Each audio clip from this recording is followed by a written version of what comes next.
Hello students, welcome back to the channel. 12वी S पीच्या मराठी मीडियमच्या व्हिडिओमध्ये मी प्रसाद सर तुमच्यापैकी प्रत्येकांचं स्वागत करतोय. 12वी एस पीचा आपला पहिला धडा चालू आहे आणि मागच्या व्हिडिओमध्ये संस्थात्मक वित्त व्यवस्थेचे महत्त्व या प्रश्नातील राहिलेले जे 5 पॉइंट होते ते आपण मागच्या व्हिडिओमध्ये कव्हर केलं होतं. या व्हिडिओमध्ये आपल्याला पूर्णपणे डिस्कस करायचं आहे भांडवलाची आवश्यकता.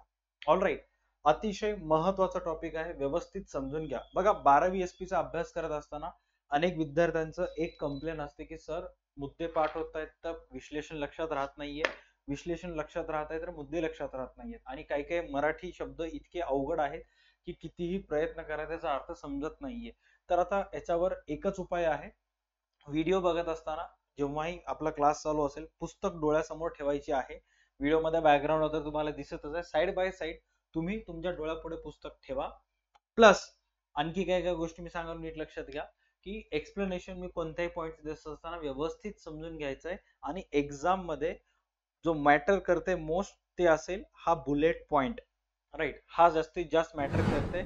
मध्ये जो एक्सप्लेनेशन आहे तो मिळतं जुळतं लिहिलं तरी चालेल. आता अनेक मुलांचं कंप्लेंट असते की सर, हे मधलं एक्सप्लेनेशन पाठ होत नाहीये. तर त्याच्यासाठी बेस्ट उपाय आहे की डेली अर्ली मॉर्निंग तुम्ही कॉलेजला जाण्या अगोदर, क्लासला जाण्या अगोदर, कोणतीही गोष्ट करण्या अगोदर सकाळी अर्धा ते 1 तास कंपल्सरी रोज वाचन करत चला.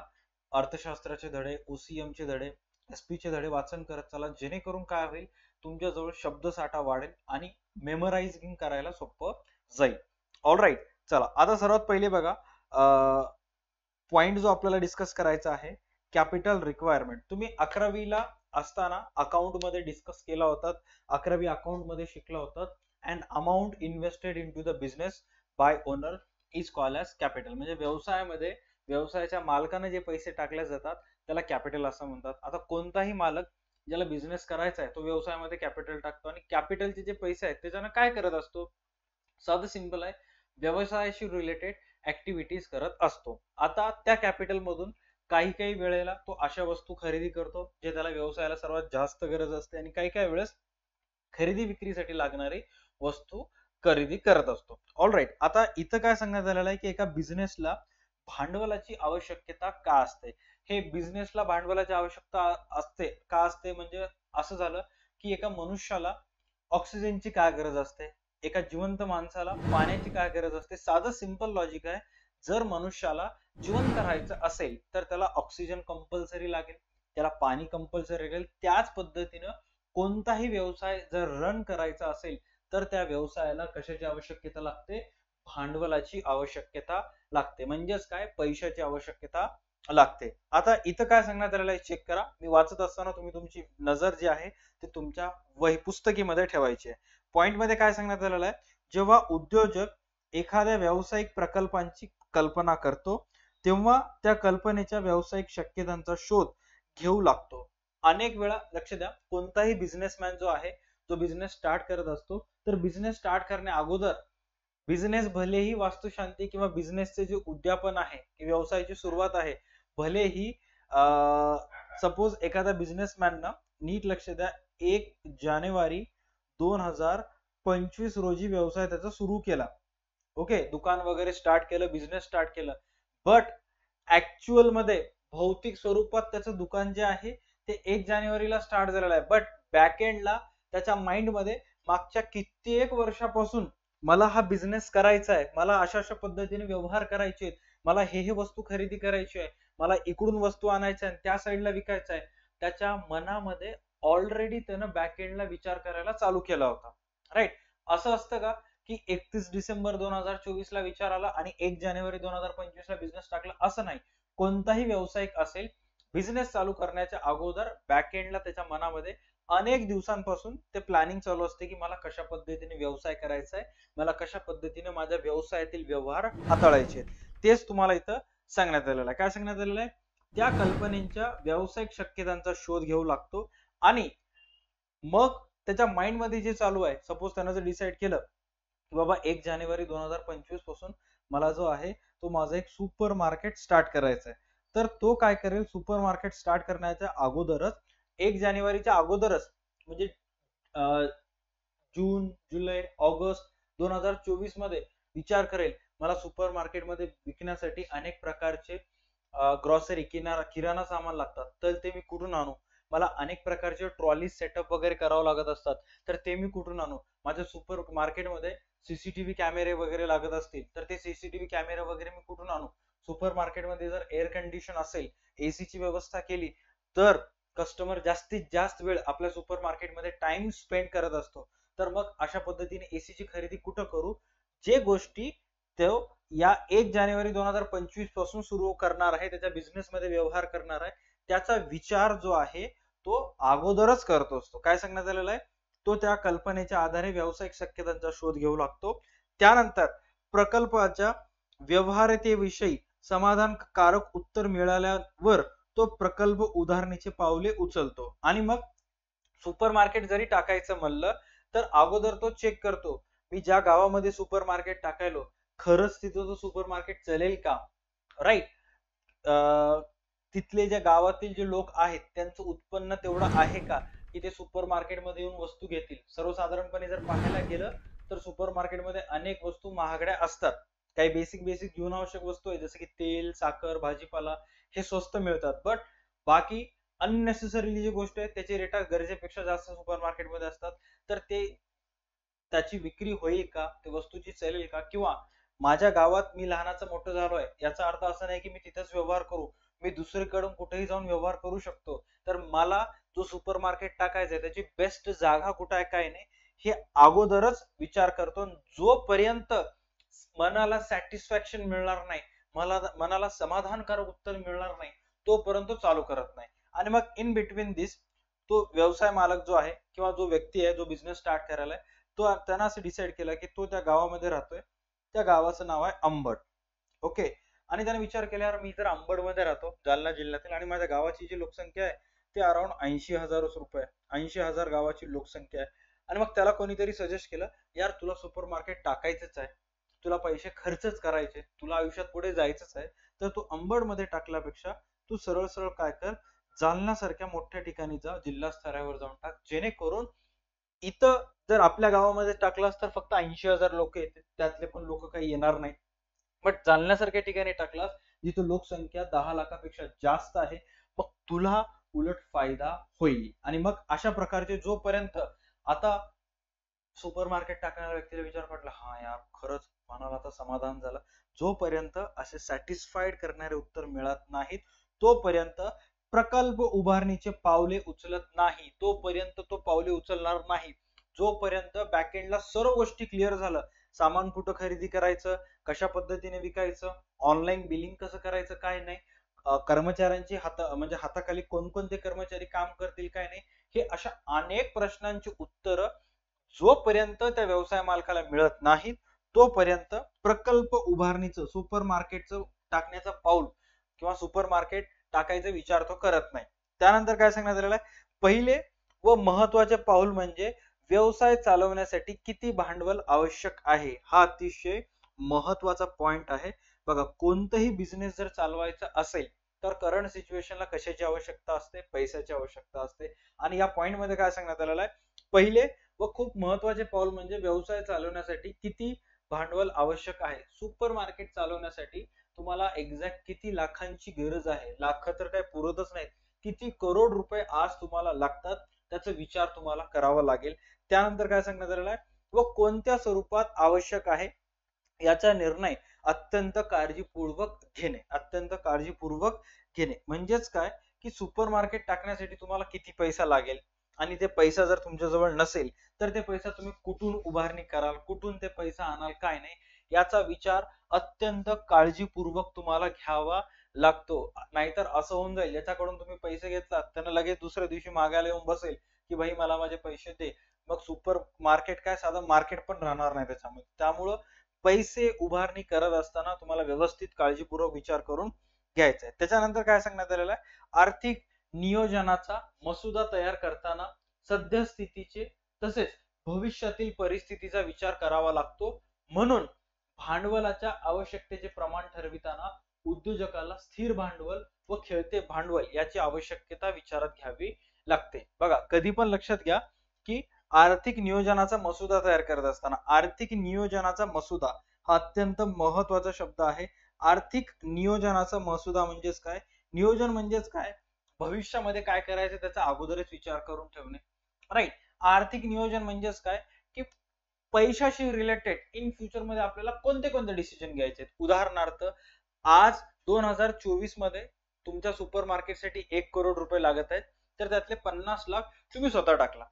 राहिलेले जे 50 लाख आहेत त्यापैकी 25 लाख बँकेकडून घेतला आणि राहिलेले 25 लाख मित्रमंडळी करून घेतला. तर पैसे कसं परतफेड करायचं, बँकेला दर महिन्याला व्याजाचा रेट किती होईल काय नाही, मित्रमंडळीकडून घेतलेले पैसे कशा पद्धतीने परत कराल, ते पैसे परत करण्यासाठी मिनिमम तुमच्या सुपर मार्केटचं दर महिन्याचं प्रॉफिट किती असलं पाहिजे काय नाही, याला पैशाशी संबंधित आर्थिक नियोजन म्हणतात.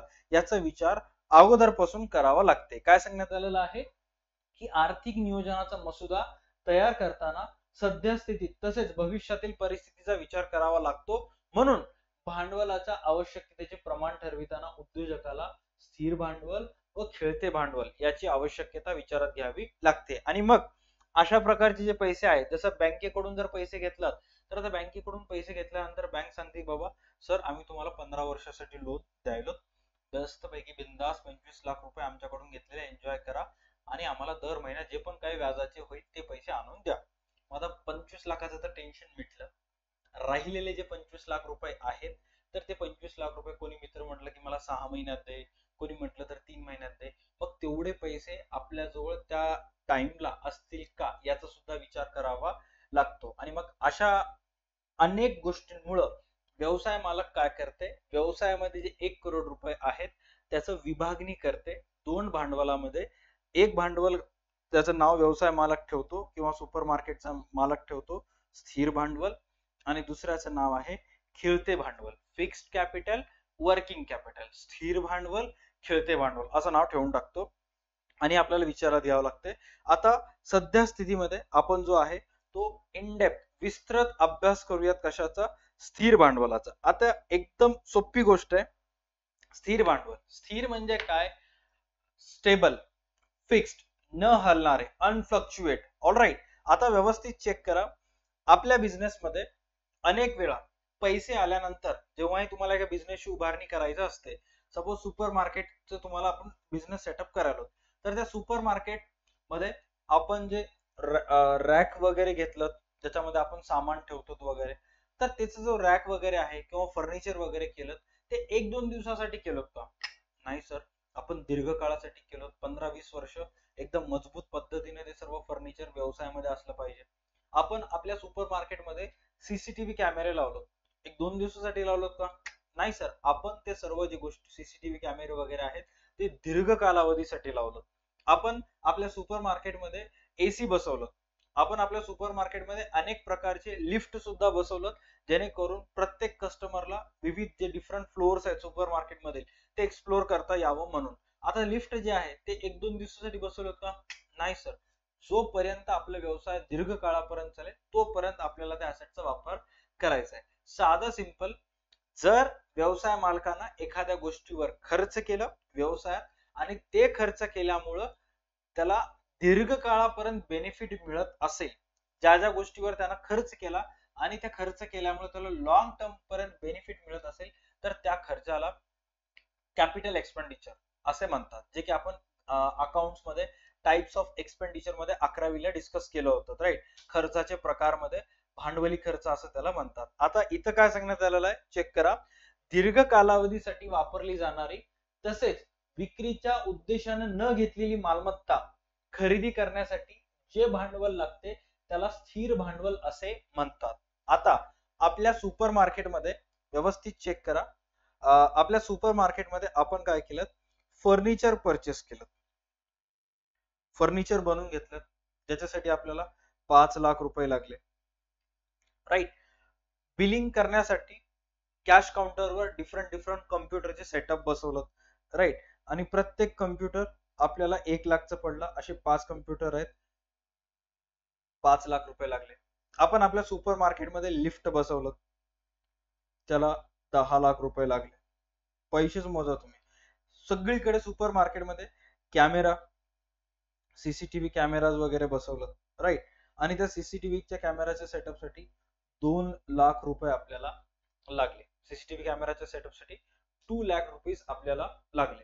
त्याच्यानंतर जिथं सुपर मार्केट होतं ते जागा आपण खरेदी केलं, लँड अक्वायर केलं, लँड अँड बिल्डिंग, आणि त्या जागेसाठी आपल्याला जवळपास 58 लाख रुपये मोजावं लागले. अशा अनेक गोष्टींवर आपण खर्च केला. सुपर मार्केटमध्ये वस्तू न्याण करण्यासाठी एक डिलिव्हरी व्हॅन सुद्धा परचेस केलं. आयसर म्हणा किंवा 407 म्हणा किंवा टाटाची कोणतीही एक किंवा अशोक लेलँडची कोणतीही एक गाडी तुम्ही परचेस केलं, राईट. आणि ते तुम्हाला जो डिलिव्हरी व्हॅनचा जो ट्रक आहे तो तुम्हाला पडला 10 लाखाला. आता मोजा, तुम्ही तुमच्या सुपर मार्केटमध्ये फर्निचर घेतलं, ते विकायच्या पॉइंट ऑफ व्ह्यू न घेतलं का, स्वतःच्या वापरासाठी घेतलं. तुम्ही तुमच्या सुपर मार्केटमध्ये कम्प्युटर, लिफ्ट, कॅमेरा, जमीन खरेदी केलं, डिलिव्हरी व्हॅन खरेदी केलं, हे तुम्ही तुमच्या स्वतःच्या सुपर मार्केटसाठी, तुमच्या स्वतःच्या व्यवसायासाठी खरेदी केलं, ना की कोणत्याही विक्रीच्या उद्देशानं केलं.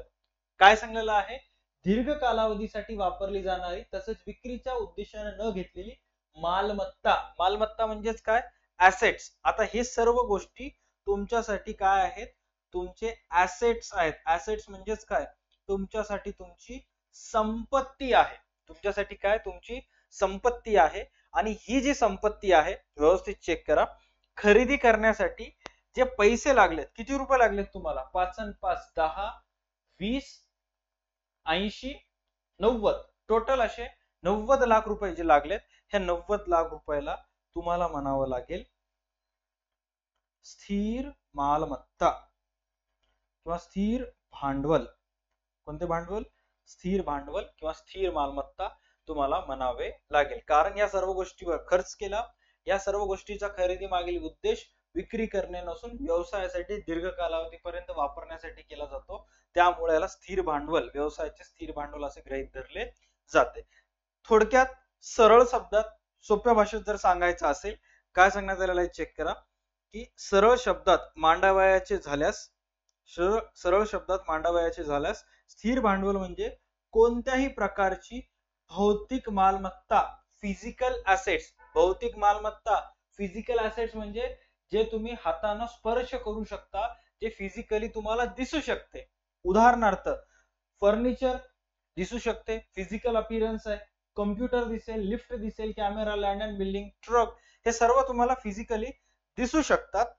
आणि अशांवर जे खर्च करता, ते केलेल्या खर्चापासून किंवा जेवढी रक्कम त्याच्यावर तुम्ही ते खर्च करून उभारता किंवा त्याच्यावर बेरीज जे केली जाते त्याला स्थिर भांडवल असं म्हणतात. ही संपत्ती व्यवसायामध्ये जवळजवळ कायमस्वरूपी, परमनंटली राहते. स्थिर मालमत्ता तुम्ही सुरुवातीला सांगण्यात आलेला आहे, स्थिर मालमत्तेचा खरेदी मागील हेतू हा विक्री करणे नसून दीर्घ कालावधीपर्यंत वापरणे असतो. आता उदाहरणार्थ आपल्या सुपर मार्केटमध्ये जे फर्निचर बसवलं आपण, राईट, अनेक वेळा फर्निचर ड्रिल मारून वगैरे बसवण्यात येते, जमिनीला फिट करण्यात येते, अटॅच करण्यात येते, राईट. तर हे फर्निचर जे आहे जोपर्यंत आपलं सुपर मार्केट असेल तोपर्यंत राहणार आहे. आपल्या सुपर मार्केटमधली जी लिफ्ट आहे असंच सहजासहजी आपण कोणाला काढून देऊ शकता का, नाही. जोपर्यंत आपल्या व्यवसायामध्ये व्यवसायाचं इमारत असेल, व्यवसाय अस्तित्वात असेल, तोपर्यंत हे सर्व वस्तू एक्झिस्ट करणार आहेत, तो आपल्या व्यवसायात राहणार आहेत. म्हणजे ही जी संपत्ती आहे, जे ऍसेट्स आहेत, हे कायमस्वरूपी राहतात. कोणते कोणते ऍसेट राहतात तेच सांगण्यात आलेलं आहे जे तुम्हाला माहित आहे. व्यवसायाच्या नावाची जमीन व इमारत, बिझनेस मध्ये असणारं फर्निचर, फिक्चर, फर्निचरला उपस्कर असं म्हणतात, व अन्वयुक्ती म्हणजे फर्निचर बनवण्यासाठी जे पण काही सामान लागते, छोटे मोठे टूल्स वगैरे असतात, फिक्चर्स, त्याला फिक्चर्स असं म्हणतात. यंत्रसंच व यंत्रे, जसे की कम्प्युटर जे आहे ते काइंड ऑफ एक इलेक्ट्रॉनिक मशिनरी आहे, सीसीटीव्ही जे आहेत ते मशिनरी आहेत, लिफ्ट सुद्धा मशिनरी आहे. सुपर मार्केटमध्ये अनेक ठिकाणी आपल्याला वस्तू पॅकिंग करावं लागतात, सॉर्टिंग करावं लागतात, सामान साफ वगैरे करावं लागतं, क्लिनिंग प्रोसेस साठी अनेक गोष्टी वगैरे, मशिनरीज वगैरे लागत असतात.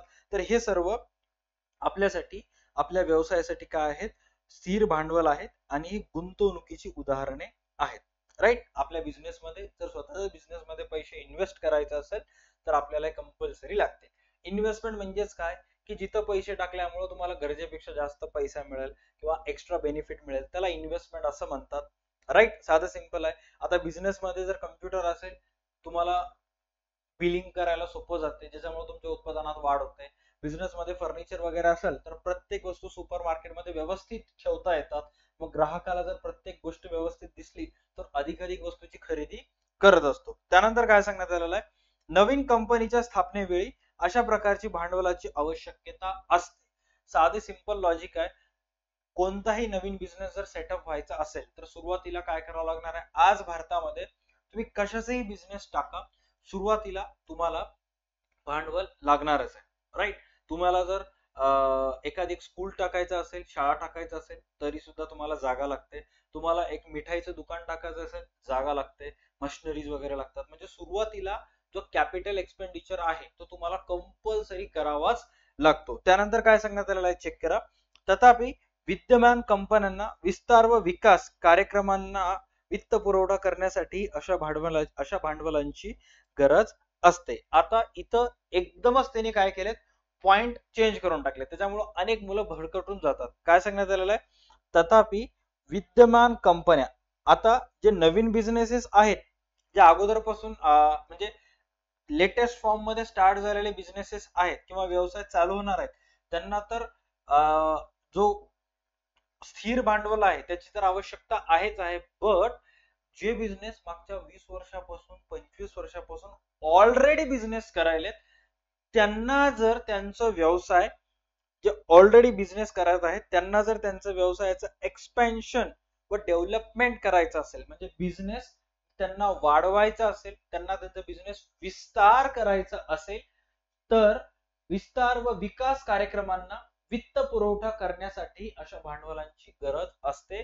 तसेच साधन सामग्री इक्विपमेंट्स बदलण्यासाठी सुद्धा या भांडवलाची आवश्यकता असते. दोन गोष्टी वेगवेगळ्या आहेत. चेक करा काय सांगण्यात आलेलं आहे, विस्तार व विकास. आता उदाहरणार्थ तुम्ही महाराष्ट्रामध्ये राहता, तुमच्यापैकी येवले अमृततुल्य हे नाव तुम्ही कधी ना कधी ऐकलंच असेल. चहाचा बिझनेस आहे, फ्रँचायझी बिझनेस. आता मागच्या 10 वर्षापासून ते महाराष्ट्रामध्ये बिझनेस करायला, राईट, आणि हळूहळू त्यांना आता महाराष्ट्राच्या बाहेर जायचंय, त्यांच्या स्वतःचा बिझनेसचं विस्तार करायचा, एक्सपेन्शन करायचंय, स्वतःचा बिझनेसचं डेव्हलपमेंट करायचंय. आता अशा जेव्हा एखादा बिझनेस ठरवते की बाबा आपण महाराष्ट्रामध्ये अनेक ठिकाणी पोहोचलो, आता आपल्याला पॅन इंडिया लेवलला जायचं, अख्ख्या भारतामध्ये आपल्याला आपले फ्रँचायझी ओपन करायचे आहेत.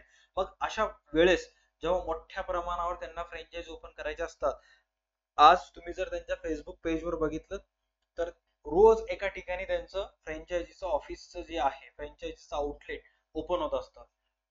मध्य प्रदेशमध्ये जा, उज्जैनला जा, भोपाळला जा, पटनाला जा, इकडे दक्षिण भारतामध्ये तिरुपतीला जा, सगळीकडे त्यांचे आउटलेट आहेत. आणि मग हे आउटलेट स्थापन करण्यासाठी जेही तुम्ही प्रत्येक त्यांच्या आउटलेटमध्ये जा, तिथे एका विशिष्ट पद्धतीचं तुम्हाला काउंटर दिसेल, एका विशिष्ट पद्धतीचे गॅसचं स्टोव्ह दिसेल, असे केटले अडकवलेले दिसतील.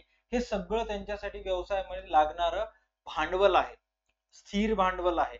आणि अशा वेळेस जेव्हा त्यांचं महाराष्ट्रामध्ये तर आहेच आहे, पण महाराष्ट्राच्या बाहेर सुद्धा त्यांना असे फॅक्टरीज अशा पद्धतीचे फ्रँचायझी आउटलेट ओपन करायचे, तर त्यांना आणखी मोठ्या प्रमाणावर स्थिर भांडवलाची आवश्यकता लागेल. त्याच्यानंतर इथं काय सांगण्यात आलेलं आहे, चेक करा की तसेच साधन सामग्री इक्विपमेंट्स बदलण्यासाठी सुद्धा या भांडवलाची आवश्यकता असते. साधन सामग्री आणि इक्विपमेंट बदलण्यासाठी सुद्धा या भांडवलाची आवश्यकता असते. आता बघा, काही काही बिझनेसेस असे असतात की जे मागच्या अनेक वर्षापासून बिझनेस करत आहेत, 20-25 वर्षापासून, आणि कंटिन्युअस बिझनेस मध्ये प्रोडक्शनची प्रोसेस होऊन जे जुने मशिनरीज असतात, यंत्रे असतात, ते कुठं ना कुठं बदलण्याची गरज येते. जसं की सुपर मार्केटमध्ये जे लागलेले सीसीटीव्ही कॅमेरेज वगैरे आहेत, कंटिन्युअस रेकॉर्ड करून कॅमेरावर कार्बन वगैरे येतं, मग त्याला सतत मेंटेनन्स करावं लागतंय, सर्व्हिस करावं लागते, अदरवाईज ते काय करतात, वापरून खराब होतं. उदाहरणार्थ तुमच्यापैकी जेवढेही स्टुडंट हा व्हिडिओ बघत आहेत, इफ इन केस तुम्ही एखाद्या अपार्टमेंट मध्ये राहत असाल, एखाद्या मोठ्या 8 स्टोरी 10 स्टोरी बिल्डिंग मध्ये राहत असाल, तर तुमच्यापैकी मॅक्सिमम जणांना माहित असेल की तुमच्या सोसायटीची बिल्डिंग महिन्या 2 महिन्यातून एक वेळेस बंद असते. का? कारण लिफ्टला ग्रीसिंगचं काम करावं लागतंय, ग्रीस वगैरे लावावं लागतं. जे केबल्स वायर्स असतात, म्हणजे ते आयरनचे लोखंडी वायर वगैरे असतात, जे लिफ्टचं वेट वर खाली करत असतात, त्याला ग्रीसिंग करावं लागतं. आणि त्याच्यामुळं कुठं ना कुठं लिफ्ट जे आहे ते मेंटेन राहते. अदरवाईज काय होते, खराब होऊन जाते. मग अशा व्यवसायामध्ये जी जुनी साधन सामग्री आहे वापरून वापरून खराब झाली असेल तर ती साधन सामग्री बदलण्यासाठी सुद्धा भांडवलाची आवश्यकता असते. आता असे वापरून वापरून खराब झालेले जे फ्रीज असतील, खराब झालेले बिझनेसेस मध्ये सांगालो मोठे मोठे मशीन्स असतील, तर ते तुम्हाला काय करावं लागतात, खराब झाल्यानंतर चेंज करावं लागतं, जेणेकरून उत्पादनाची प्रक्रिया आहे ते कंटिन्युअस चालत राहील. त्याच्यानंतर काय सांगण्यात आलेलं आहे, स्थिर भांडवलाच्या आवश्यकतेची प्रारंभिक योजना कंपनी प्रवर्तक तयार करतात. बघा काय सांगण्यात आलेलं आहे की जे कंपनीचे प्रवर्तक आहेत, मालक वगैरे आहेत, किंवा अकाउंट डिपार्टमेंट मध्ये काम करणारे व्यक्ती आहेत, राईट, किंवा हायर लेवलची जी ऑथॉरिटी आहे, काय सांगण्यात आलेलं आहे, स्थिर भांडवलाच्या आवश्यकतेची प्रारंभिक योजना कंपनीचे प्रवर्तक तयार करतात. कोण तयार करतात? प्रवर्तक तयार करतात. एक्झाम मध्ये विचारला जातो. स्थिर भांडवलाच्या आवश्यकतेची प्रारंभिक योजना कोणामार्फत तयार करण्यात येते? तर प्रवर्तकामार्फत तयार करण्यात येते. आता प्रारंभिक योजना म्हणजेच काय? Primary policy, right. सुरुवातीला आपल्या जवळ जर व्यवसायात पैसे आले, स्थिर भांडवल आलं, तर त्या स्थिर भांडवलातून आपल्याला कोणते कोणते गोष्टी करायचे आहेत याचा विचार अगोदरपासून करून ठेवणे याला प्रारंभिक योजना, प्रायमरी पॉलिसी असं म्हणतात. यासाठी प्रथम त्या कंपनीला आवश्यक असलेल्या स्थिर मालमत्तेची यादी तयार करावी लागते व त्याच्या किमतीचा अंदाज घेतला जातो. आता मी जर तुम्हाला विचारलं की चला तुम्हाला एक झेरॉक्सचं दुकान तुमच्या गावामध्ये टाकायचंय, तर सर्वात पहिले तुम्ही काय काय गोष्टी सांगाल? सर मला जर झेरॉक्सचं दुकान टाकायचं असेल, सर्वात पहिला मला एक दुकान लागेल, ज्याला आपण इंग्लिश मध्ये काय म्हणू, सर शॉप लागेल, राईट. सर झेरॉक्सचं दुकान टाकायला तर कंपल्सरी त्याच्यामध्ये मला काय लागेल, सर एक मोठी झेरॉक्स मशीन लागेल, एक मोठी झेरॉक्स मशीन लागेल. सर झेरॉक्स मशीन तर झालं, त्यानंतर मला सर एक पीसी लागेल, कम्प्युटर लागेल, कारण पेन ड्राईव्ह अनेक वेळा पेन ड्राईव्ह मध्ये पीडीएफ असतात, त्याचा पीडीएफ करावं लागतं. डन. सर त्याच्यानंतर कंपल्सरी सर मला इन्व्हर्टर बॅटरीज लागेल, इन्व्हर्टर अँड बॅटरीज लागेल. का?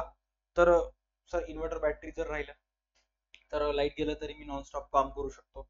त्याच्यानंतर पाचवी गोष्टी लागेल, सर मला रॉ मटेरियल लागेल. रॉ मटेरियल म्हणजे पेपर्स वगैरे लागतील. डन. आणि मग सर त्याच्यानंतर काही इलेक्ट्रॉनिक डिव्हाइसेस वगैरे लागतील, जसं की सीसीटीव्ही लागेल, चोरी वगैरे होणे म्हणून. हे एवढ्या गोष्टी तुम्हाला एक झेरॉक्सचं दुकान टाकण्यासाठी कंपल्सरी लागतात. तर याची सुरुवातीला तुम्हाला काय करावं लागते, लिस्ट काढावं लागते. काय सांगण्यात आलेलं आहे, व्यवस्थित चेक करा की स्थिर भांडवलाच्या आवश्यकतेची प्रारंभिक योजना प्रवर्तक तयार करतात, एवढं तर क्लिअर झालं. यासाठी प्रथम त्यांना कंपनीला आवश्यक असलेल्या स्थिर मालमत्तेची यादी तयार करावी लागते. यादी तयार केल्यात आपल्याला काय काय पाहिजे व त्यांच्या किमतीचा अंदाज घेतला जातो. आता किमतीचा अंदाज घ्यायचा, काय काय किंमत लागेल बघा. आता एक तर दुकान स्वतःचं किंवा रेंटचं, नवीन सुरुवात आहे, रेंटचं दुकान घेऊयात, वर्षाला रेंट घेऊयात आपण इथे 40,000 रुपये. झेरॉक्स मशीन लागेल, जम्बो मोठी झेरॉक्स मशीन लागेल, ज्याची किंमत होईल near about 3 lakh rupees. Computer high end PC आपल्याला लागेल, 70,000चं मोर दॅन इनफ असेल. इन्व्हर्टर आणि बॅटरी, झेरॉक्स मशीन साठी मोठ्या प्रमाणात बॅटरीज 4 kV ची बॅटरीज लागतात. 4 kV म्हणजे जवळपास 4 बॅटरीज एक झेरॉक्स मशीन चालण्यासाठी लागते आणि एक बॅटरीची किंमत 25,000 आहे. जवळपास तुम्हाला 1,25,000 रुपये याच्यासाठी खर्च करावा लागेल. रॉ मटेरियल्स, पेपर्स, झेरॉक्स दुकान म्हणल्यावर तुमच्यावर पेपरचे रिम्स असले पाहिजे. 1-2 बंडल असले तर जमेल का? नाही. जेकेचं किंवा कॉपियरचं, पेनचं, अशा अनेक कंपनीज आहेत, त्याचं तुम्हाला पेपर्स लागेल. जवळपास 50,000ची तरी स्टॉक तुम्हाला ठेवावा लागेल. आणि सीसीटीव्ही कॅमेरासाठी एक 25,000 रुपये तुम्ही खर्च केला. आता या सगळ्यांची यादी काढलं आणि याच्या किमतीचा अंदाज घेतला की बाबा आपल्याला एकूण किती रुपये लागेल. बघा, 3,70,000, 4,10,000, 5,10,000, 5,35,000, 5,60,000, जवळपास 7 लाख ते 6 लाख 90,000 ते 7,10,000 पर्यंत ओव्हरऑल तुम्हाला पैसे लागेल. ऑलराईट. आता हे पैशांचा विचार केल्यानंतर किमतीचा अंदाज घेतला आपण आणि अंदाज घेतला जातो. त्याच्यानंतर जमिनीच्या किमती, इमारत बांधणीचे मूल्य, यंत्रसामग्रीच्या किमती, संबंधित माहिती ते गोळा करतात. आणि मग अपार्ट फ्रॉम दिस, आता इथं फक्त आपण झेरॉक्स च्या दुकानाचं एक्झाम्पल घेतात, बट अनेक वेळा जे मोठे मोठे फॅक्टरीज वगैरे उभारणी केल्या जाते, तर ते उभारणी करत असताना जमिनीच्या किमती, इमारत बांधणीचे मूल्य, यंत्रसामग्रीच्या किमती, संबंधित माहिती ते गोळा करतात. मॅक्सिमम जण तुमच्यापैकी कधी ना कधी लाईफ मध्ये डीमार्टला गेले असतील. आता डीमार्टची एक खासियत आहे की डीमार्टचे जे राधाकृष्ण दमानी आहेत ओनर, त्यांनी डीमार्ट ची सुरुवात 2012 मध्ये इंडियामध्ये केली होती. बट आता ते ऑल ओव्हर इंडियामध्ये हळूहळू फेमस होत आहे. कारण बिग बाजार आणि डीमार्ट एकदाच इंडियामध्ये स्टार्ट झाले होते, पण बिग बाजारनं इतक्या मोठ्या प्रमाणावर पैसे रेस केले आणि मोठ्या प्रमाणावर धनाधन आउटलेट, फॅक्टरी आउटलेट टाकायला स्टार्ट केले, फ्रँचायझी आउटलेट टाकायला स्टार्ट केले. आणि राधाकृष्ण दमानी यांनी स्लोली सुरुवात केली.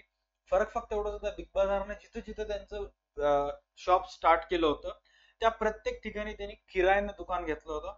राधाकृष्ण दमानी यांनी रेंट इन फ्युचर मध्ये आपल्याला जास्त लागेल, आपल्याला ते झेपणार नाही आणि मग मे बी आपण लॉस मध्ये जाऊ शकतो. याच्यामुळे राधाकृष्ण दमानी यांनी एकच पॉलिसी डोळ्यापुढे ठेवली, डीमार्ट आपण टाकूयात, पण डीमार्ट टाकण्याच्या अगोदर ज्या जागेवर आपण ते टाकणार आहोत ती जागा आपण स्वतः विकत घेऊयात, स्वतः कन्स्ट्रक्शन करूयात आणि मगच डीमार्ट तिथं ओपन होईल.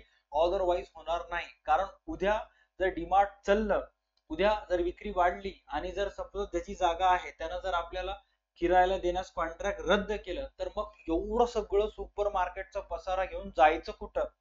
आणि जो मेन ओनर आहे त्याला पण टेन्शन आणि ज्यानं त्याच्यामध्ये इन्व्हेस्टमेंट केलेलं आहे त्याला पण टेन्शन. त्याच्यामुळं त्यांनी सरळ डिसाईड केलं की अगोदर आपण काय करूयात, जमिनीच्या किमती विचारात घेऊयात, किती रुपये लागतील, इमारत बांधणीचे मूल्य विचारात घेऊयात, कोणते कोणते यंत्रसामग्री सेटअप करायचे काय नाही, या सगळ्यांची माहिती गोळा केली आणि मगच त्यांनी बिझनेस काय केलं, स्टार्ट केलं. राईट. वेगवेगळ्या स्थिर मालमत्तेच्या किमतीची बेरीज केली जाते व परिणाम स्वरूप एकूण स्थिर भांडवलाची आवश्यकता लक्षात येते. आणि मग आपल्या बिझनेस मध्ये काय काय गोष्टी लागणार आहेत, काय काय नाही, या सगळ्यांचा विचार केला जातो आणि मग त्याच्यानंतर आपल्या बिझनेसला लागणारा फिक्स्ड कॅपिटल काढला जातो. राईट. कारण एकदा जर तुम्ही त्याच्यामध्ये पैसे खर्च केला तर ते पैसे वापस तुम्हाला मिळत नाही. आता जागा घेतला तुम्ही, तुमच्या सुपर मार्केटची जागा तुम्ही विकत घेतला, 60 लाख रुपये टाकलं, उद्या पैशाची गरज पडली, जागा विकून टाकता का? जागा विकून टाकलं तर लोक येड्यामध्ये म्हणतात, तुम्हाला बिझनेस करायची अक्कल नाही असं म्हणतात.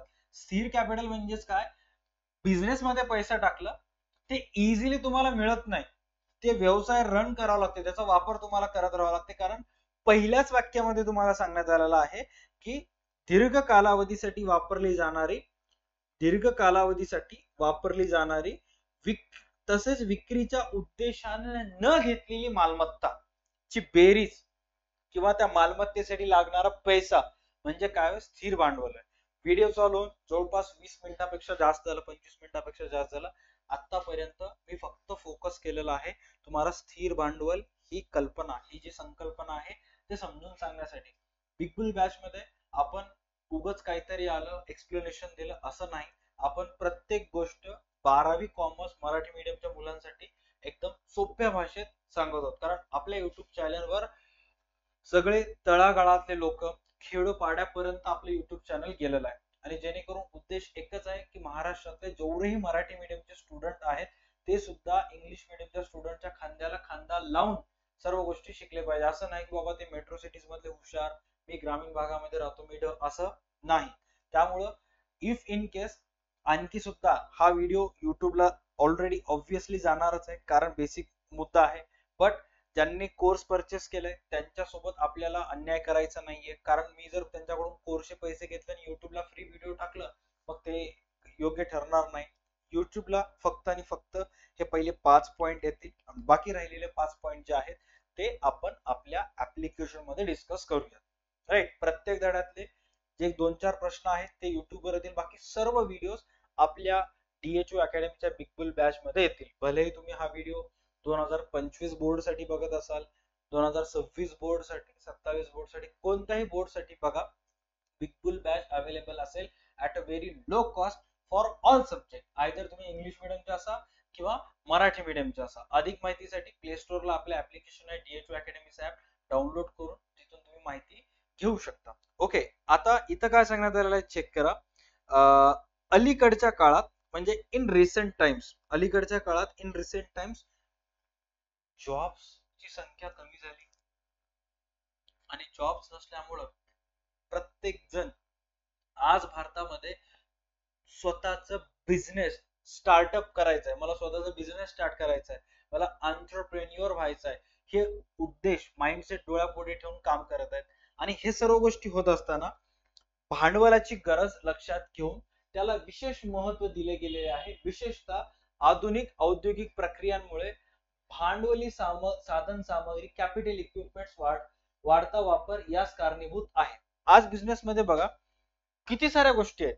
आता इव्हन मला सुद्धा माझा क्लास रन करण्यासाठी किती साऱ्या गोष्टी लागत आहेत. अगोदर एखाद्या ट्युशनच्या टीचर्सला जर त्याचा क्लास स्टार्ट करायचा असेल तर अगोदर त्याला एक व्हाईट बोर्ड लागायचा, चॉक लागायचा आणि एक हॉल रूम जे नॉर्मली आहे. बट आज बिझनेस मध्ये, कोचिंग इन्स्टिट्यूटच्या बिझनेस मध्ये म्हणा किंवा स्कूलच्या बिझनेसेस मध्ये म्हणा, इतकं सगळे रेव्होल्युशनरी इक्विपमेंट्स आलेले आहेत. प्रत्येकाची गरज लागते. आजपर्यंत कोणत्याच ट्युशनच्या टीचरनं त्याच्या फळ्यासाठी, ब्लॅकबोर्डसाठी 10,000 पेक्षा जास्त रुपये खर्च केला नव्हता. इव्हन मी सुद्धा माझं कोचिंग इन्स्टिट्यूट 2015 मध्ये स्टार्ट केलं होतं. जो ब्लॅक मार्करचे पेन असतं ना, ब्लॅक ब्लू मार्करचे पेन, व्हाईट बोर्ड असतं, तर त्या व्हाईट बोर्ड साठी 4x6च्या व्हाईट बोर्ड साठी मी 1800 रुपयेच खर्च केले होते. आणि 25 रुपयाचे पेन आणि 25 रुपयाचे इंक. आज सिच्युएशनला प्रत्येक टीचरला जर युट्यूबला यायचं असेल तर हा 1.5 ते 2 लाखाचा बोर्ड घ्यावा लागतो. लाईव्ह स्ट्रीमिंग जर करायचं असेल तर 1-1 लाखाचे कॅमेराज घ्यावं लागतात, कम्प्युटर्स घ्यावं लागतं. आणि स्टुडंट पर्यंत पोहोचायचं असेल तर मोबाईल ऍप्लिकेशन बनवून घ्यावं लागतं, तर स्टुडंट पर्यंत पोहोचतात. आणि मग स्टुडंट ऍप डाउनलोड करतात. ऍप डाउनलोड केलं तरच आहे, नसतं अदरवाईज ते सुद्धा नाही. आणि टिकून राहावं लागतात. अशा अनेक गोष्टी अनेक बिझनेसेस मध्ये आहेत, राईट. आणि ह्या सर्व गोष्टींमुळे कॅपिटल इक्विपमेंट्सचा वाढता वापर कारणीभूत आहे. तुमच्या बिझनेसमध्ये बघा, आजपासून एक 20-25 वर्षाखाली बघा, कोणत्याच बिझनेसमध्ये, दुकानामध्ये बघा, दुकानामध्ये सीसीटीव्ही कॅमेरा राहत नाही. मोजके जे ज्वेलर्सचे दुकान आहेत तिथेच कॅमेरा राहायचे. बट आज एव्हरी सेकंड बिझनेस मध्ये छोटे छोटे MI चे कॅमेरेज लागलेले आहेत. घरी बसून मालक बघतात. कोणत्याच बिझनेस मध्ये कम्प्युटर राहत नव्हता. खूप कमी बिझनेसेस होते कारण सगळेजण मॅन्युअली अकाउंटिंग करत होते पुस्तकीमध्ये. आज प्रत्येक बिझनेस मध्ये कम्प्युटर झालेला आहे. कोणताच व्यापारी त्याचं स्वतःचं ऍप्लिकेशन बनवत नव्हता. आज प्रत्येक व्यापारी, प्रत्येक दुकानदार, प्रत्येक ज्वेलर्स वाला असेल, कपड्याचा दुकानदार असेल, सगळेजण ऍप्लिकेशन ऑनलाईन वर आलेले आहेत त्यांची वस्तू सेल करण्यासाठी. त्याला एकच गोष्ट कारणीभूत आहे, ते म्हणजे कॅपिटल इक्विपमेंट्स वाढता. जे कॅपिटल इक्विपमेंट्स आहेत, कॅपिटल भांडवली साधन सामग्री आहे, ते मोठ्या प्रमाणात वाढलेले आहेत, राईट. याचा वापर यास कारणीभूत आहे. All right, done. आय गेस कोणतं तरी एक छोटस किडा आहे डोळ्यामध्ये जाऊन फरक एवढंच. Okay okay done. त्याच्यानंतर इथं काय सांगण्यात आलेलं आहे, भांडवली बाजारातून स्थिर मालमत्ता खरेदीसाठी उद्योजक निधी मिळवतो. यासाठी भाग, कर्ज रोखे, बंधपत्रे याची विक्री केली जाते. बघा आता एसपीचा अभ्यास आपण करायला, एसपीचा अभ्यास करत असताना हे सर्व गोष्टी आपल्याला अवघड जाऊ नये. बिझनेसमॅनला व्यवसाय करण्यासाठी, नवीन बिझनेसमॅन असू दे किंवा जुना व्यापारी असू दे, त्याला जर व्यवसायाचा विकास करायचा असेल तर कंपल्सरी पैसे लागतात. आता या पॉइंट मध्ये सांगण्यात आलेलं आहे की साला हे पैसा येते कुठून. सर्वात पहिला, एक तर ते पैसे कशाच्या स्वरूपात येऊ शकतात, भाग, शेअरच्या स्वरूपात, और डिबेंचरच्या स्वरूपात, बॉन्डच्या स्वरूपात, इत्यादी गोष्टींची तुम्हाला विक्री करावी लागते. आणि लॉंग टर्म लोन, दीर्घ कालावधी पर्यंतचे तुम्हाला दीर्घ मुदतीचे कर्ज सुद्धा घ्यावे लागतात, तर मगच हे पैसे तुमच्या व्यवसायात येतात. अदरवाईज हे पैसे तुमच्या व्यवसायात येत नाही, राईट. पैसे कुठून येतात काय नाही, सर्व गोष्टी क्लिअर झालं. बघा, तुम्हाला पैसे बिझनेस करायचा आहे, आयुष्यामध्ये प्रॉफिट कमवायचं आहे, किती करोड रुपये लागतील? 5 करोड रुपये लागतील. तुमच्याजवळ किती आहेत? 3 करोड. बाकीचे 2 करोड कुठून आणणार? बँकेला किती मागायचं? बँकेकडे मागायला गेलं, बँक 1 करोड दिली. मग राहिलेले जे 1 करोड आहेत तुम्हाला काय करावं लागेल? डिबेंचरच्या स्वरूपात, भागांच्या स्वरूपात तुमच्या कंपनीचे काय करावं लागेल? शेअर स्वीकारावं लागेल आणि मग तुम्हाला पैसे येतील. ऑलराईट, अदरवाईज पैसे मिळणार नाहीत. आणि मग अशा पद्धतीने पैसे घेऊन तुम्हाला तुमच्या भांडवली बाजाराची किंवा तुमच्या व्यवसायातील भाग भांडवल राईट वाढवता येते. All right, done. त्याच्यानंतर आता इथं जो पॉइंट सांगण्यात आलेला आहे तो अतिशय महत्वाचा आहे आणि एक्झामला हाच पॉइंट विचारण्यात येतो. स्थिर भांडवलाच्या आवश्यकतेवर परिणाम करणारे घटक. थोडक्यात तुम्हाला तुमच्या व्यवसायात स्थिर भांडवलाची काय गरज आहे, का तुम्हाला तुमच्या व्यवसायात स्थिर भांडवलाची गरज आहे किंवा त्याच्यावर परिणाम करणारे घटक, या पॉइंट मध्ये आपल्याला डिस्कस करायचं. जे की सर्वात पहिलं आहे व्यवसायाचं स्वरूप. राईट, बिझनेसचं एक्झॅक्ट स्वरूप कसं आहे. इथं काय सांगण्यात आलेलं आहे? उत्पादन, उद्योग व लोकोपयोगी सेवा यांना स्थिर मालमत्ता मिळवण्यासाठी मोठ्या प्रमाणावर निधी गुंतवावा लागतो, परंतु खरेदी विक्री व्यवसायात ट्रेडिंग बिझनेस मध्ये मोठ्या प्रमाणात स्थिर भांडवलाची गरज नाही. आता साधं सिंपल बेसिक सांगतो. ओके, दोन बिझनेसेस आहेत, A and B.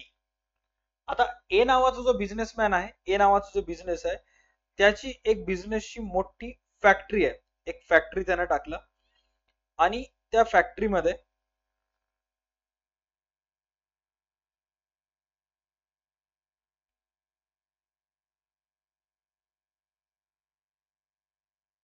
Kind of थोडीशी वियर्ड फॅक्टरी झाली, ऍडजस्ट करून घ्या. ओके, या फॅक्टरीमध्ये मोठ्या प्रमाणावर त्याचं प्रोडक्शन आहे. मोठे मोठे मशिनरीज बसवलेले आहेत. 1000-2000 कामगार ह्याच्यावर काम करतात आणि कच्च्या मालाचं रूपांतर पक्क्या मालामध्ये करत असतात. कोणतीही वस्तू घ्या. ओके, आता या फॅक्टरीमध्ये उभारणीसाठी म्हणजे याचा जो बिझनेस आहे उत्पादन बिझनेस आहे. वस्तूचं उत्पादन करणे आणि विविध लोकांना विकणे. याला पैशाची भांडवलाची गरज कशी आहे? मोठ्या प्रमाणावर याला भांडवल लागेल. का मोठ्या प्रमाणावर याला भांडवल लागेल? कारण याच्यामध्ये कारखान्याची जी जागा असेल, लँड अँड बिल्डिंग आहे, कारखान्यामध्ये मोठ्या मोठ्या प्रमाणावर मशिनरीज वगैरे बसवलेल्या आहेत, मोठ्या प्रमाणावर कच्चा माल खरेदी करावा लागतो. याला पैशाची गरज जी आहे ते मोठ्या प्रमाणावर लागते. ऑन दी अदर हँड छोटस एक किराणा दुकान आहे. बिझनेस याचा पण आहे, बिझनेस याचा पण आहे.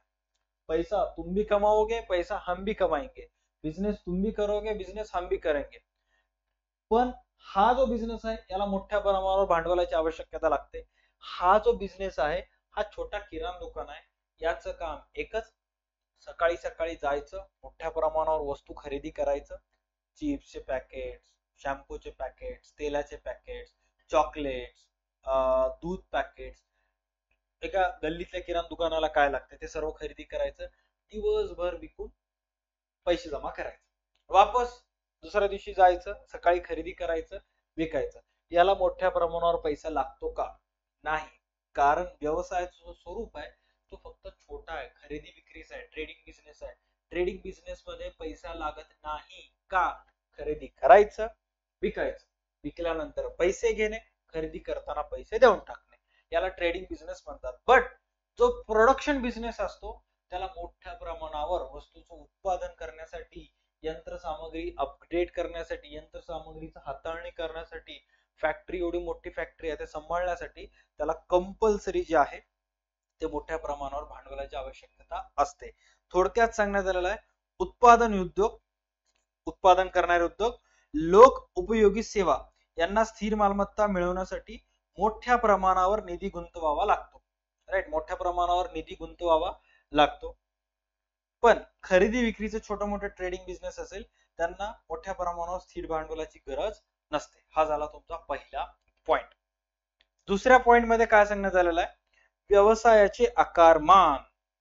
पहिल्या पॉइंट सारखं सिमिलर आहे, व्यवस्थित समजून घ्या.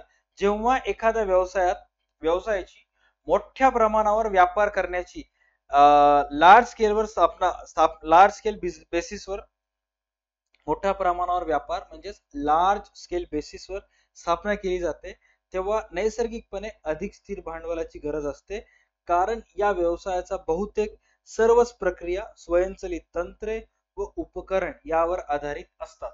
आता उदाहरणार्थ व्यवसायाचं आकारमान बघा. आता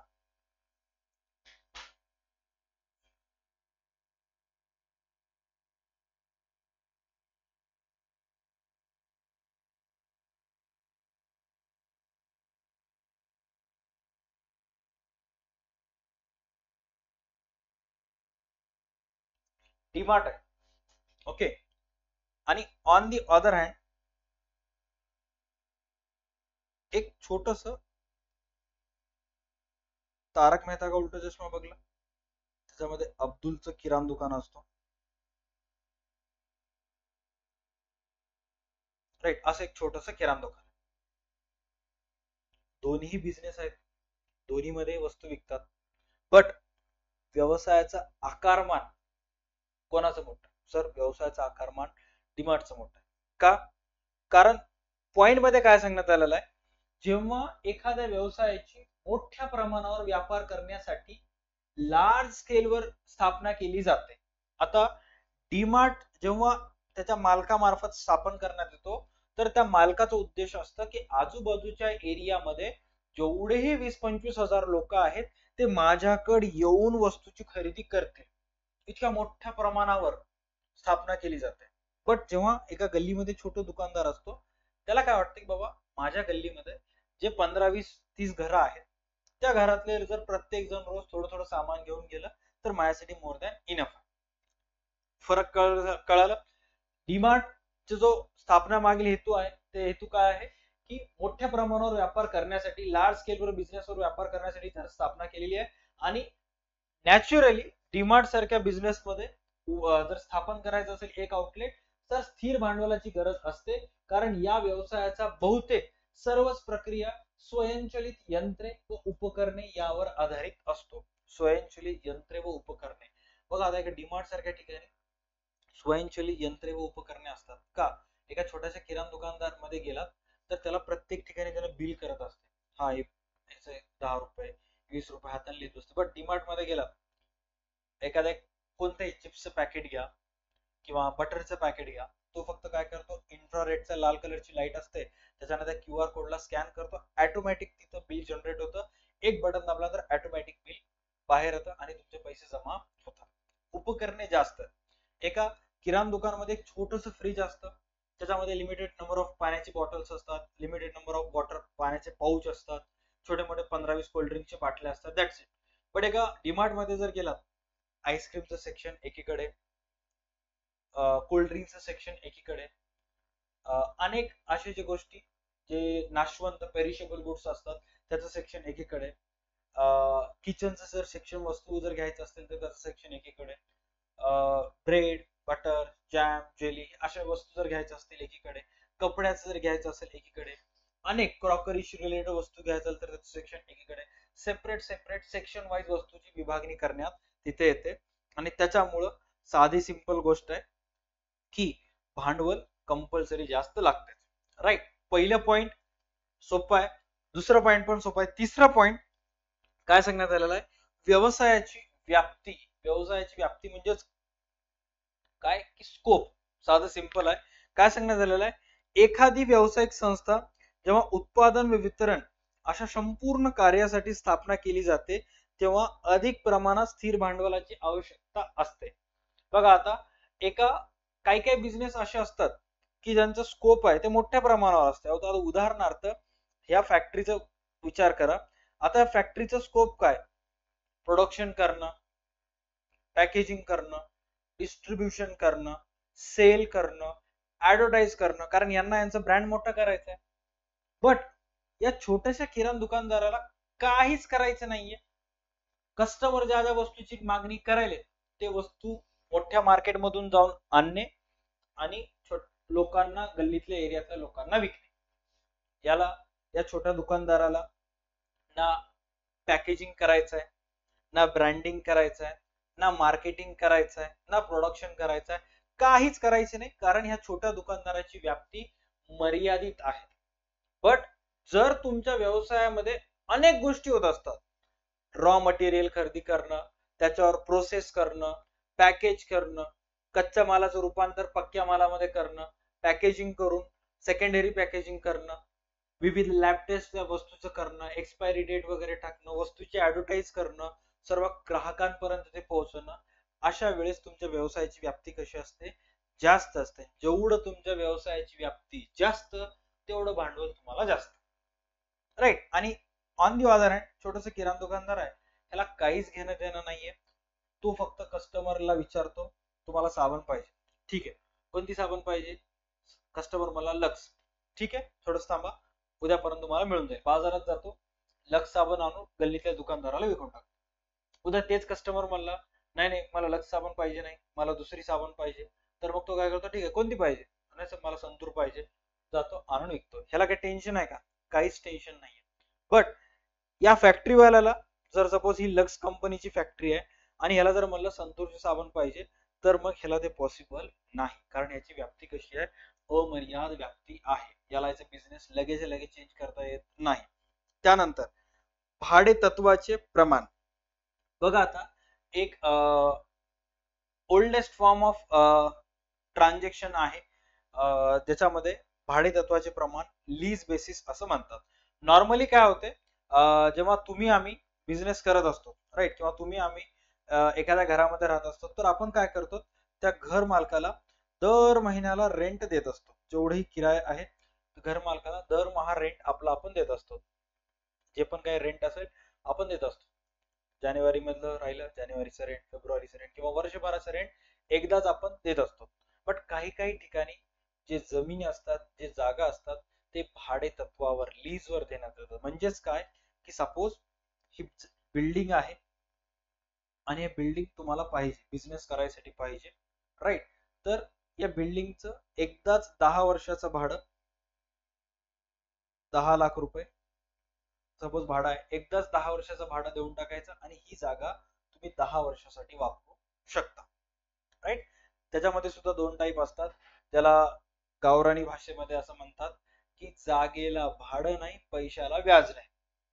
काय नाही, जागेला भाडं नाही पैशाला व्याज नाही. म्हणजे कसं की सपोज या जागेचा जो मालक आहे, ओके, बिल्डिंग बांधलेली आहे ऑलरेडी आणि या जागेचा मालकचं नाव आहे मिस्टर राज आणि तुमचं नाव आहे राम. तुमचं नाव काय, राम. आता राम नावाच्या व्यक्तीला ही जागा त्याच्या बिझनेस साठी पाहिजे आणि मिस्टर राजनं सांगितलं की दर महिन्याला किराया जो आहे तो 30,000 रुपये त्या बिल्डिंगचा किराया. ओके, मग तुम्ही विचार केला मला तर इथे 10 वर्ष बिझनेस करायचा आहे, महिना 30,000 भाडं म्हणायला, वर्षाचे 3,60,000 भाडं झालं आणि 10 वर्षाचे भाडं जर बघायला गेलं इंटू 10 36 लाख रुपये मला फक्त 10 वर्षाचा भाडं जाईल, जे की पॉसिबल नाही एवढं भाडं देणं. 36 लाख भाडं दिलं म्हणजे मग तेवढ्याच्या मध्ये नवीन बिल्डिंग होते ना. मग अशा वेळेस रामनं सांगितलं की मिस्टर रामनं राजला सांगितलं की आय नो भाडं वगैरे देणं कंपल्सरी आहे, बट आपण एक डील करूयात, मी ही जागा काय करतो लीजवर घेतो.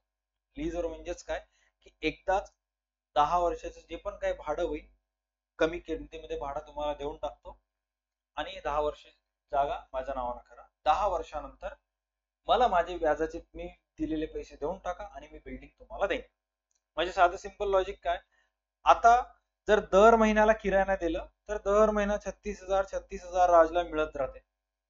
पण आता इथं एकदाच राम काय म्हणला की मी एकदाच तुम्हाला काय करतो 20 लाख रुपये देऊन टाकतो ऍडव्हान्स आणि ही जागा 10 वर्षासाठी तुम्ही मला देऊन टाका. आता मी या जागेवर 10 वर्षासाठी काहीही करेन पण जागा पाडणार नाही आणि प्रामाणिकपणे कायदेशीर व्यवसाय करेन, असं कोण म्हटलं, राम.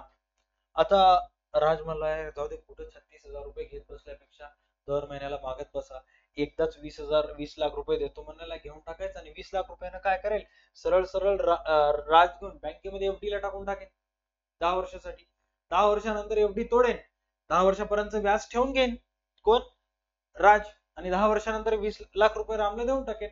रामचा फायदा काय, 0 रुपये रेंट त्याला द्यावं लागेल, कारण 20 वर्षानंतर 10 वर्षानंतर त्याचे त्याला त्याचे 20 लाख रुपये मिळाले आणि राज जो आहे त्याला त्याची बिल्डिंग वापस मिळाली. साधं सिंपल लॉजिक आहे. याला म्हणतात भाडे तत्वावर घेणे, राईट, लीज बेसिस. याच्यामध्ये सुद्धा 2-3 प्रकार असतात.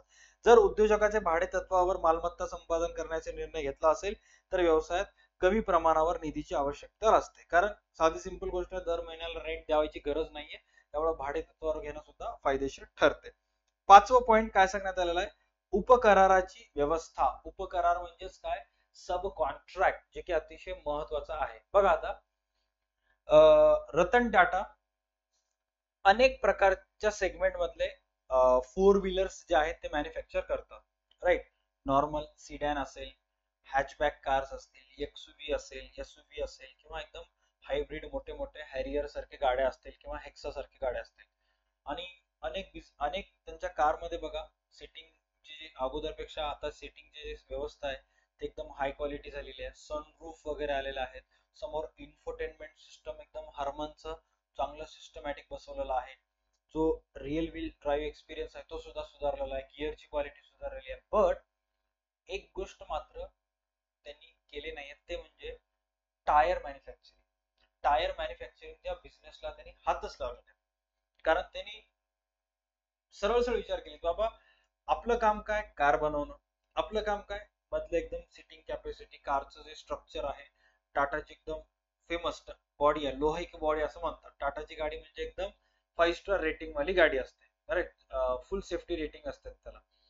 आणि आपण जर टायरच्या बिझनेस मध्ये गेलं मग आपलं इकडचं लक्ष कमी होईल. मग सरळ सरळ टाटा कंपनी काय करते, सब कॉन्ट्रॅक्ट करते. कोणासोबत, टाटा कंपनी सब कॉन्ट्रॅक्ट करते एमआरएफ सोबत, आणि सांगते एमआरएफ ला की बाबा आमच्या गाडीला इथून पुढे जेवढेही आमचे कार्स मॅन्युफॅक्चरर होतील त्या प्रत्येक कारला आमच्या एमआरएफ टायर बसवला गेला पाहिजे, राईट. आता जर टाटानं म्हटलं की कुठे एमआरएफ कडून घेत बसा, आपलं आपण स्वतः टायर लावूयात, मग त्यांना काय करावं लागेल, वापस मोठ्या प्रमाणावर टायरचा बिझनेस झिरो पासून स्टार्ट करावं लागेल, राईट. कारण टायरचा बिझनेस स्टार्ट करायचं म्हणजे सोपं नाही. रबर लागतं, मोठ्या प्रमाणावर हेवी मशिनरीज वगैरे लागतात, राईट. इंजिनियरची टीम वगैरे लागते, यंत्रणा वगैरे लागते. ह्या सर्वांवर बसवण्यासाठी मोठ्या प्रमाणात काय करावं लागतं, खर्च करावा लागतो. पुन्हा एक वेळ जसं कार बनवण्याचे एक सेपरेट फॅक्टरी, मशिनरीज वगैरे असतात, त्याच पद्धतीनं टायरचं सुद्धा त्यांना वापस रिइंजिनिअरिंग स्टार्ट करावं लागेल, सर्व गोष्टी पुन्हापासून स्टार्ट करावं लागतील. मग हे सर्व वाचवण्यासाठी त्यांनी काय करतात, सब कॉन्ट्रॅक्ट करतात, सरळ सरळ दुसरीकडून विकत घेतात. काय सांगण्यात आलेलं आहे, चेक करा, की उत्पादनाच्या काही प्रक्रिया जर उद्योजकाने करार कडून इतरांकडे सुपूर्द करण्याचा विचार केला असेल तर अशा प्रक्रिया पार पाडण्यासाठी किमान मालमत्तेची गरज असते. आता रतन टाटा जवळ 2 ऑप्शन आहेत. एक तर वापस 1000 करोड रुपये खर्च करून नवीन स्वतःचं टायर युनिटचं सेपरेट नवीन बिझनेस उभारणी करणं, किंवा 10 कोटी खर्च करून एमआरएफ कडून वर्षाला टायर परचेस करणं. कोणतं सोपं प्रक्रिया आहे, सर? सरळ सरळ कॉन्ट्रॅक्ट देऊन टाका. एमआरएफ कंपनी पण चांगलीच आहे, चांगल्याच पद्धतीने टायर द्यायला. आणि मग अशा वेळेस त्यांनी काय करतील, सब कॉन्ट्रॅक्ट करून स्वतःच कमीत कमी मालमत्ता व्यवसायामध्ये इन्व्हेस्ट करतात आणि पैसे वाचवतात. त्यामुळे व्यवसायामध्ये स्थिर भांडवलाची गरज कमी भासते. आणि मग त्यांना जर वापस बिझनेस स्टार्ट करायचा असेल तर मग 1000 करोड रुपये आणा, मागा लोकांकडून, जमा करा आणि मग बिझनेस करा, अशा गोष्टी येतात. त्यामुळे सरळ सरळ त्यांनी काय करतात, सब कॉन्ट्रॅक्ट करतात. आय होप हे 5 पॉइंट तुम्हाला लक्षात आले असतील. तुम्ही जर हा व्हिडिओ YouTube वर बघत असाल तर व्हिडिओला नक्की लाईक करा. हा व्हिडिओ मध्ये शिकवलेल्या सर्व गोष्टी जर समजल्या असतील तर कमेंट मध्ये नक्की तुमची प्रतिक्रिया आम्हाला कळवा. आता या पर्टिक्युलर टॉपिकचे नोट्स, एक्झाम मध्ये कसं प्रश्न लिहायचं काय नाही, आतापर्यंतचे सर्व विषयांचे पेपर, तुम्ही आर्ट्सचे असाल, साधं सिंपल लॉजिक आहे, एसपीचा व्हिडिओ आर्ट्सचे स्टुडंट बघणार नाहीत. बट इफ इन केस तुमचा ज्या रूमवर तुम्ही असाल त्या रूमवर कोणी आर्ट्सचा स्टुडंट असेल किंवा तुम्ही जर कॉमर्सचे असाल तर DA2 अकॅडमीचा ऍप डाउनलोड करून 21 रुपयाचा नोट्स एक्सपर्ट कोर्स परचेस करायचा आणि त्याच्यामध्ये तुम्हाला सर्व विषयाचे नोट्स मिळतील, जे तुम्ही व्हिडिओ तुमच्या ऑफ टाइम मध्ये कधीही तुम्ही PDF जे आहेत ते चेक करू शकता आणि ऍप्लिकेशन मध्ये डाउनलोड करू शकता. मोबाईलच्या स्टोरेज मध्ये डाउनलोड करायचं परमिशन त्याला नाहीये. आणि अनेक महाराष्ट्रातल्या विविध कॉलेजची प्रश्नपत्रिका सुद्धा तुम्हाला त्या 21 रुपयाच्या कोर्स मध्ये मिळतील. All right, done. आता तुमच्यापैकी मॅक्सिमम जणांना प्रश्न पडला असेल की सर राहिलेले 6 जे समोरचे पॉइंट्स आहेत ते कसं बघायचं. आता एकतर ते तुम्ही ओन लेवलवर करा, किंवा जर तुम्ही बिग बुल बॅच जॉईन केली असेल तर बिग बुल बॅच मध्ये तुम्हाला SP च्या फोल्डर मध्ये गेल्यानंतर तिथं रिमेनिंग जे व्हिडिओज आहेत तुम्हाला मिळून जातील. Don't worry about it. All right. आणि जर तुमच्यापैकी काही जणांना बिग बुल बॅच जॉईन करायची असेल तर साधं सिंपल आहे. फक्त आणि फक्त 2,500 मध्ये आपण 5 विषयांचे क्लासेस घेत आहोत. क्लासेस जॉईन करण्यासाठी तुम्हाला प्ले स्टोअरला जाऊन D8 अकॅडमीचा ऍप डाउनलोड करायचं आणि तिथून स्टोअर सेक्शन मधून तुम्ही ऑटोमॅटिकली तिथून सुद्धा बॅच ऑनलाईन परचेस करू शकता, किंवा या नंबरला कॉल करून बॅचेस बद्दल अधिक माहिती घेऊ शकता. तुम्ही जर कॉल केला आणि सपोज मी आता क्लास घेत आहे ओके SP चा, आणि तेव्हापासून मला 5 ते 6 फोन आलेले आहेत, मी उचलू शकलो नाही कारण मी क्लासमध्ये होतो, पूर्ण फोकस मला इथे द्यायचं होतं. आणि इफ इन केस अशा वेळेस तुम्ही जर फोन केला आणि मी उचललो नाही तर सरळ सरळ ह्या व्हॉट्सअप नंबरला मेसेज करायचं की सर मी 12वीचा विद्यार्थी बोलतोय, मला बिग बुल बॅच जॉईन करायची आहे. एवढं जरी मेसेज मराठीमधून केला तर मी स्वतः तुम्हाला कॉल करेन आणि जे पण काही गोष्टी असतील, प्रोसेस असतील ते समजून सांगेन. आणि जेवढे स्टुडंट बॅचेस जॉईन करतील त्या सर्व स्टुडंट्सला आपल्या क्लास मार्फत टर्निंग पॉइंट नावाची बुक आपण ऑनलाईन त्यांना बाय पोस्ट करतो. त्याच्यामध्ये 1000 पेक्षा जास्त अकाउंटचे गणित आणि मागच्या 15 वर्षाचे प्रश्नपत्रिका दिलेले आहेत, जे की आपण आपल्या बिग बुल बॅच मध्ये सॉल्व्ह करून घेतो. आय होप व्हिडिओ आवडला असेल तर व्हिडिओला लाईक, चॅनलला नक्की सबस्क्राईब करा. Tata bye bye, take care and stay connected. भेटूयात पुढच्या क्लासमध्ये.